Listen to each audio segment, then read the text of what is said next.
চারটি বদ অভ্যাস মানুষের চেহারাকে মলিন করে দেয় এবং তার থেকে তার সম্মান এবং মর্যাদাকে কেড়ে নেয়। এই বিষয়ে জাদ আল মাআদ কিতাবের মধ্যে রয়েছে ১ নাম্বার আল কাযিব, অর্থাৎ যেই ব্যক্তি অধিক পরিমাণ মিথ্যা কথা বলে, মিথ্যা কাজকর্ম করে, এর দ্বারা তার চেহারা মলিন হয়ে যায়, তার সৌন্দর্য আল্লাহ তাআলা কেড়ে নিয়ে যান। ২ নাম্বার অহংকার এবং অধ্যত্ত আচরণ প্রদর্শন করা।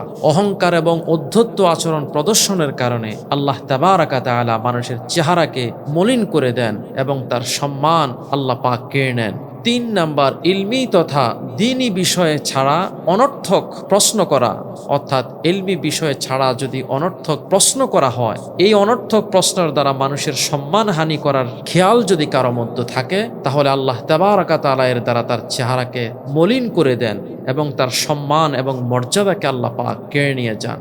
৪ নাম্বার লজ্জাহীনতা এবং অশ্লীলতা, অর্থাৎ যার মধ্যে লজ্জা নাই এবং অশ্লীল কাজকর্মের সাথে লিপ্ত। এই অশ্লীলতা এবং লজ্জাহীনতা, এই দুইটি বিষয়ে যার মধ্যে রয়েছে, আল্লাহ তাআলা তার চেহারাকে মলিন করে দেন, তার সম্মান মর্যাদাকে আল্লাহ তাআলা কেড়ে নিয়ে যান। আসুন এই ৪টি বদঅভ্যাস আমরা পরিহার করার চেষ্টা করি।